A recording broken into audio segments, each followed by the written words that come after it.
राधे राधे आप सभी को।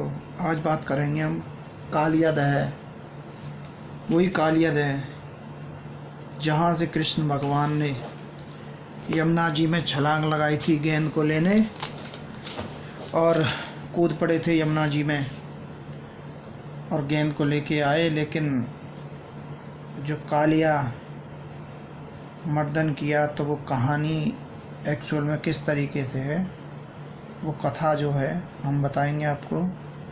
वर्तमान उस स्थान का नाम कालिया दह है। यहीं पर भगवान श्री कृष्ण ने कालिया नाग का दमन किया था। पास में ही एक केली कदम, जिस पर चढ़कर कृष्ण भगवान बड़ी तेजी से यमुना दह में कूदे थे और आसपास के जो वृक्ष हैं वो उस समय कालिया नाग के विष से जल गए थे। केवल यह कदम का वृक्ष वहाँ पे हरा भरा था। इसका कारण आपको मालूम किस लिए हरा भरा था?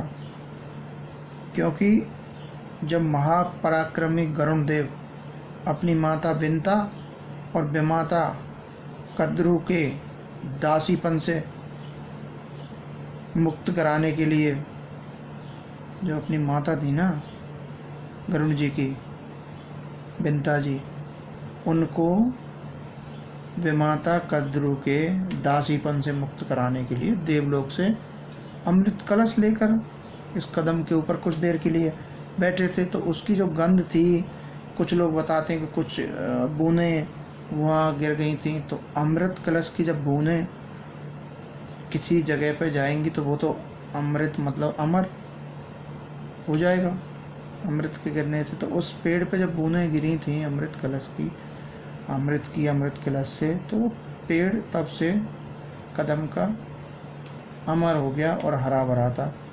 कालिया नाग बड़ा ताकतवर था, बहुत ही पराक्रमी था। जैसे ही कृष्ण भगवान वहाँ कूदे, उन्होंने अपने नाग फन में उनको लपेट लिया, फेंटे में पूरे में। तो कृष्ण जी थोड़ी देर के लिए तो घबरा गए, उनकी सांस रुकने लगी। लेकिन जैसे ही कृष्ण जी उसके फन से निकले और उसके ऊपर जैसे ही चढ़े हैं और कृष्ण भगवान ने नृत्य किया है, तो उनकी पत्नियां जो कृष्ण भक्त थीं वो कहने लगीं, इस कालिया नाग की स्त्री होने से अच्छा तो हम विधवा हो जाएं, वही अच्छा है। तो जो ही कृष्ण भगवान के ऊपर नृत्य करने लगे और नाग जब तड़पने लगा, तो उसी समय उसकी पत्नियां प्रार्थना करने लगीं, लेकिन उसके मस्तक पर खड़े होकर कृष्ण भगवान नृत्य करने लगे और कालिया नाग के जो सहस्त्र मुख थे, उसके सहस्त्र मुखों से ब्लड, खून, रक्त, कुछ भी कह सकते हैं, बहने लगा। उसके नाक मुंह से खून आने लगा। बस उनकी पत्नियां प्रार्थना करने लगी ठाकुर जी से, हे प्रभु इनको आप प्राण दान दीजिए। तो कालिया भी उस समय भगवान के शरणागत हो गया और ठाकुर जी के जो शरणागत हो जाता है, ठाकुर जी उनका कल्याण कर देते हैं। तो शरणागत होने पे जब उनकी पत्नियां उनकी स्तुति करने लगीं, तो कृष्ण भगवान ने स्तुति से प्रसन्न होकर कालिया को अभय दान देकर बोला कि तुम यहाँ से रमणीक द्वीप चले जाओ, और कहा तुम्हें वहाँ पे कभी गरुण जी का कोई भय नहीं रहेगा और तुम्हारे फनों पे मेरे चिन्ह सर्वथा रहेंगे, जिनको देख के गरुण जी अपनी शत्रुता भूल जाएंगे। हरे कृष्णा हरे कृष्णा। तो नाग पत्नियां फिर जब भगवान ने कालिया नाग को आदेश दिया कि आप रमणीक द्वीप चले जाइए, वहाँ आपको कोई भय नहीं रहेगा, तो पत्नियां बोलने लगी, हे प्रभु आपकी कृपा पाने के लिए लक्ष्मी जी ने कितने व्रत किए, क्या क्या किया, लेकिन उनका मनोरथ पूर्ण नहीं हुआ। लेकिन न जाने कालिया नाग ने किस पुण्य के प्रभाव से आपकी कृपा का पात्र हुआ है, अधिकारी हुआ है।